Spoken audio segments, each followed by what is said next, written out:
नमस्ते सभी को, मैं दीपिका जैन। आज हम सभी कक्षा छठी के पाठ 9 के प्रश्नोत्तर हल करेंगे। यहाँ पर पहला प्रश्न दिया है, एक पदेन उत्तरम लिखत, यानी एक शब्द में उत्तर दीजिए। प्रश्न नंबर पहला है, सर्वदा यानी हमेशा, कस्मात यानी कहाँ से, घंटानाद यानी घंटे की आवाज़ जो है श्रूयते सुनी जाती है। कहाँ से घंटे की हमेशा आवाज़ सुनी जाती है? तो मंदिरात यानी मंदिर से। मंदिरात का अर्थ होता है मंदिर से। प्रश्न नंबर दूसरा है, यात्री का यानी यात्री जो है, कस्मात यानी किससे, स्थानानाम यानी स्थानों के, महत्वम यानी महत्व को, जानन्ति यानी जानते हैं। यात्री लोग जो आते हैं उज्जैनी दर्शन के लिए, तो वह किससे स्थानों के महत्व को जानते हैं? तो मार्गदर्शकात यानी जो मार्गदर्शक होते हैं यानी गाइड जो होते हैं, उनके द्वारा स्थानों के महत्व को जानते हैं। जैसे हम उज्जैनी में घूमने जाएं तो वहाँ जितने भी स्थान हैं उनके बारे में जो बताने वाले गाइड होते हैं, उनको कहते हैं संस्कृत में मार्गदर्शकात। तो वो क्या करते हैं, स्थानों के महत्व के बारे में हमें बताते हैं। तीसरा प्रश्न है, केभ्य यानी किसके द्वारा, जय घोष, जय घोष जो है निसरती या निकलता है। किसके द्वारा जय घोष निकलता है? तो भक्त जन मुखे भी यानी जो भक्त लोग होते हैं उनके मुखों के द्वारा जय घोष निकलता है। इसके बाद प्रश्न नंबर दूसरा है, एक वाक्य ने उत्तरम लिखत, एक वाक्य में उत्तर लिखिए। इसका पहला प्रश्न है, उज्जैनी कस्मात, उज्जैनी जो है वो कस्मात नगरात यानी कौन से नगर से पश्चिम दिशा अस्ति, पश्चिम दिशा में है। उज्जैनी जो है वो कौन से नगर से पश्चिम दिशा में है? तो भोपालात। भोपालात यानी भोपाल जो है उस नगर से ये पश्चिम दिशा में है। प्रश्न नंबर दूसरा है, यहाँ पर पहला जो है इसमें कस्मात हटाना है और कस्मात के स्थान पर आपको भोपालात लिखना है। उत्तर पूरा बनेगा, उज्जैनी भोपालात नगरात पश्चिम दिशि अस्ति। दूसरा प्रश्न है, उज्जैनिया, उज्जैनी जो है उसके मुख्यम यानी मुख्य, दर्शनी स्थानम, दर्शनी स्थान किम अस्ति, कौन कौन से हैं उज्जैनी के मुख्य दर्शनी स्थान। तो यहाँ जो किम लिखा हुआ है इस किम को हटा देंगे। अब उन सब दर्शनी स्थानों के नाम लिखने हैं कि उज्जैन जब हम जाते हैं तो वहाँ पर कौन कौन से स्थान घूमने लायक है, कौन कौन से स्थान है। तो यहाँ किम हटा देंगे, किम की जगह पर सब नाम आपको लिखने हैं। एक तो है महाकाल मंदिरम, महागणेश मंदिरम, हरि सिद्धि मंदिरम, चतुर्धाम मंदिरम, चिंतामणि गणपति मंदिरम, मंगलनाथ मंदिरम, काल भैरव मंदिरम च, और फिर आएगा अस्ति। पहले आपको प्रश्न में से लिखना है, उज्जैनिया मुख्यम दर्शनी स्थानम महाकाल मंदिरम, महागणेश मंदिरम, हरिसिद्धि मंदिरम, चतुर्धाम मंदिरम, चिंतामणि गणपति मंदिरम, मंगलनाथ मंदिरम, काल भैरवम मंदिरम च अस्ति। ये सब नाम इसमें लिखने हैं। उज्जैनी के मुख्य दर्शनीय स्थान ये सारे हैं।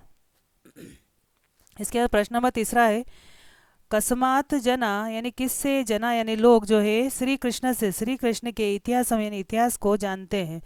किससे लोग जो है श्री कृष्ण के इतिहास को जानते हैं। तो यहाँ पर प्रश्न में से कुछ नहीं आएगा, डायरेक्ट आपको आपके जो पाठ है उसमें से तीसरे का आंसर लिखना है कि किससे जो लोग हैं वह उज्जैनी को के महत्व को जानते हैं। तो सांदीपने आश्रमात, सांदीपनी का जो आश्रम है उससे क्या करते हैं, जना यानी लोग। सांदीपनी का जो आश्रम है यहाँ पर है आपके प्रश्न नंबर तीसरे का उत्तर।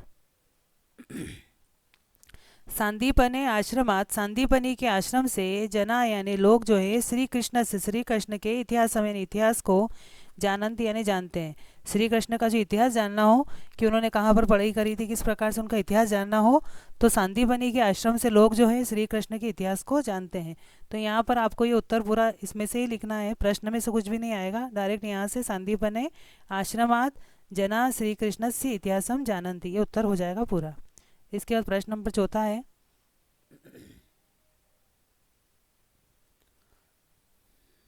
चौथा प्रश्न है, महाकाल मंदिरात, महाकाल मंदिर से जना यानी लोग कुत्र गच्छन्ति, कहाँ जाते हैं।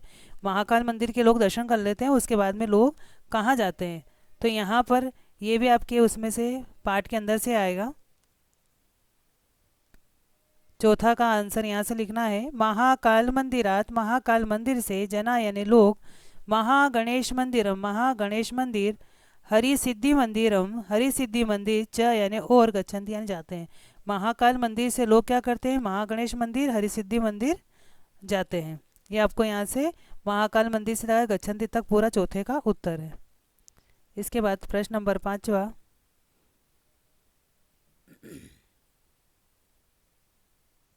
प्रश्न नंबर 5वां है कस्मात यानी किसके द्वारा या किससे विक्रम संवत्सर से विक्रम संवत्सर की गणना भवती गणना होती है। किससे विक्रम संवत्सर की गणना होती है। तो यहाँ पर भी अनुवाद में से आएगा कि कहाँ से किससे विक्रम संवत्सर की गणना होती है। तो यहाँ 5वें का आंसर आपको यहाँ से लिखना है उज्जैनिया राजा विक्रमादित्य से। उज्जैनी के राजा विक्रमादित्य के कालात यानी समय से। उज्जैनी के जो राजा विक्रमादित्य थे तो जब विक्रमादित्य थे तब के समय से विक्रम संवत्सर से विक्रम संवत्सर की गणना भवती गणना होती। उज्जैनी के राजा विक्रमादित्य के समय से विक्रम संवत्सर की गणना होती, इसलिए उनका नाम से ही विक्रम संवत्सर नाम पड़ा, क्योंकि राजा विक्रमादित्य थे तो संवत्सर का नाम भी विक्रम संवत्सर ही रखा गया। तो उज्जैनी के राजा विक्रम संवत्सर के काल से विक्रम संवत्सर की गणना होती है। तो इसका उत्तर उज्जैनी से लगा करके भवती तक आएगा। प्रश्न में से कुछ नहीं लिखना, डायरेक्ट इसी में से आपको लिखना है। तो इस प्रकार से 5 प्रश्न हुए। इसके बाद तीसरा प्रश्न है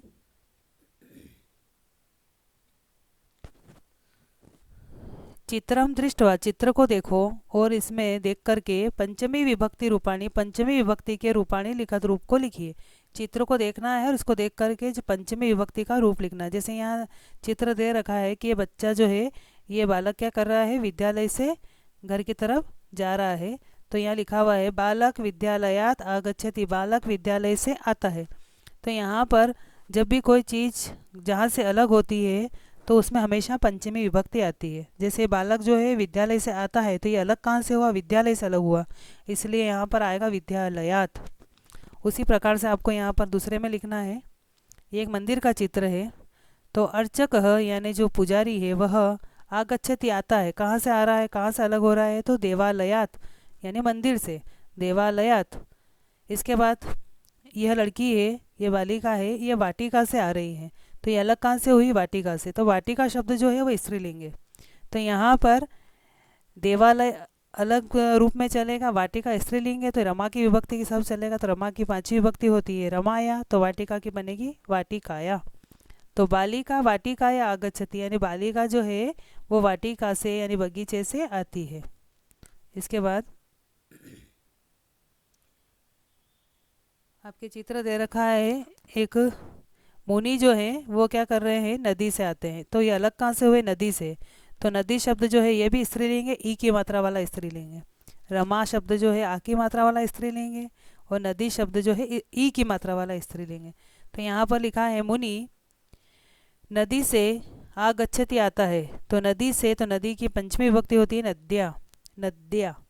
तो यहाँ पर हो जाएगा मुनि नद्या आगच्छति। इसके बाद ये है किसान है, कृषक है और यह अपने खेत से आता है। तो ये अलग कहाँ से हुआ, खेत से अलग हुआ, तो खेत को कहेंगे क्षेत्रम।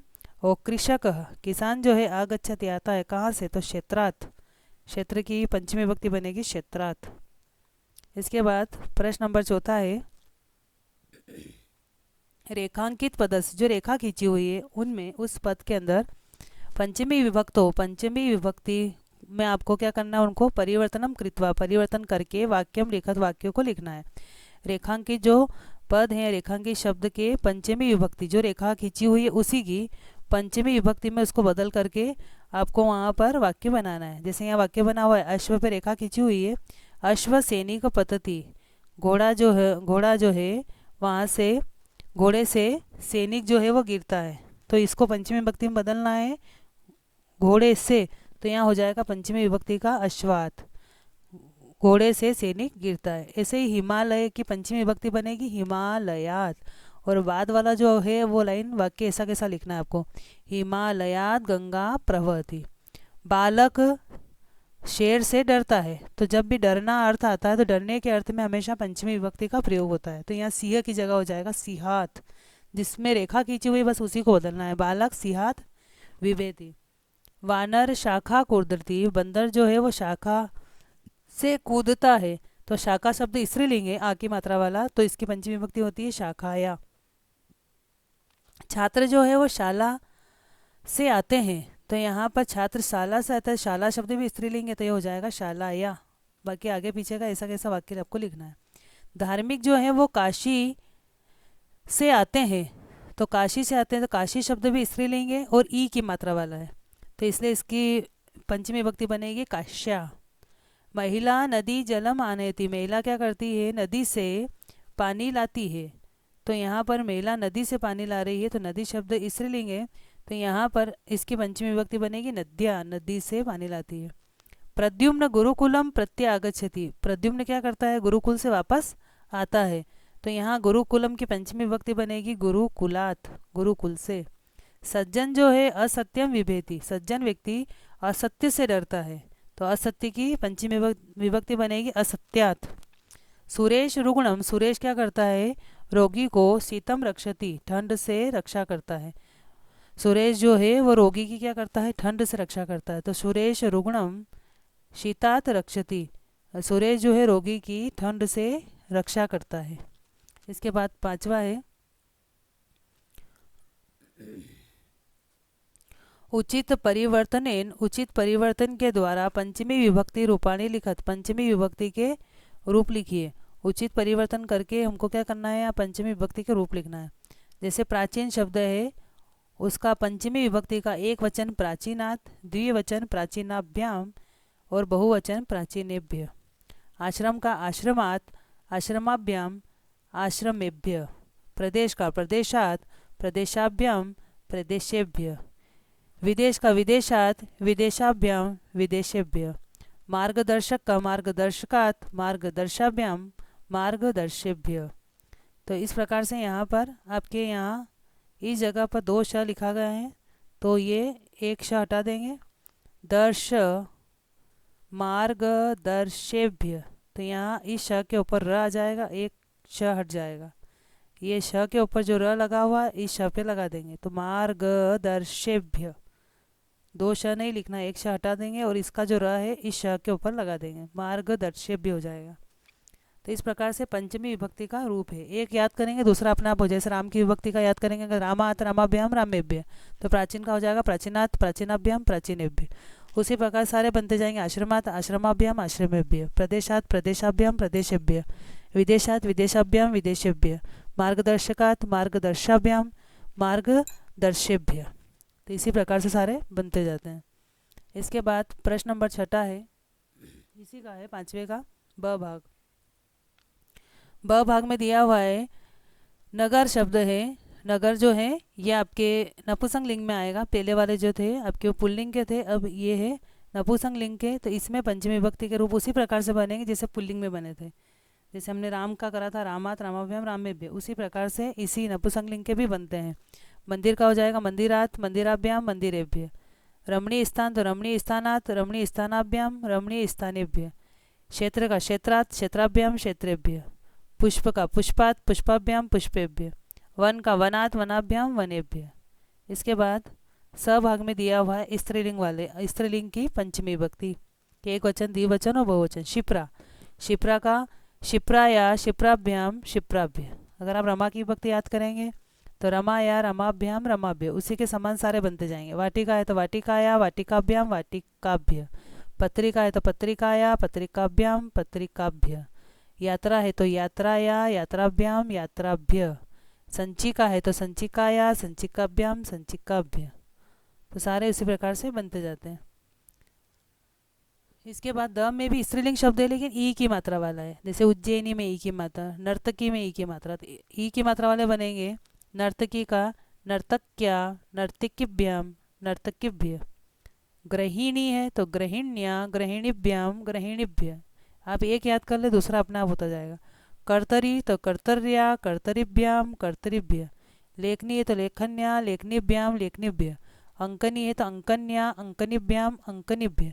आपको इसका इजी तरीका यही है कि जो आगे वाला शब्द है उसको जैसा है वैसा रहने दें, और आखिरी में जो है आपके उसमें से ई की मात्रा बाहर निकाल दें। जैसे ही ई की मात्रा बाहर निकालेंगे ये न हो जाएगा आधा, और ई की मात्रा काय में बदल देंगे हम, या में। तो यहाँ पर ये सारे एक वचन के रूप बन जाएंगे। जो भी है यहाँ पर, जैसे नर्तकी है ई की मात्रा को हटा दे तो जैसे ही मात्रा हटेगी ये क हो जाएगा आधा, और ई की मात्रा को बदल देंगे या हमें। गृहिणी है तो इसमें आधे इस ण को जैसे ई की मात्रा बाहर निकालेंगे ण हो जाएगा आधा, और ई की मात्रा को बदल देंगे या में।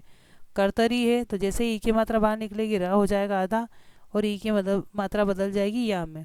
इसको सही लिखना हो तो कर्तरिया में जो र आधा है ये ऊपर चला जाता है, यहाँ या के ऊपर ये र, जब कोई पीछे कोई स्वर नहीं हो तो र जो है यहाँ ऊपर चला जाता है, तो कर्तर्या हो जाएगा।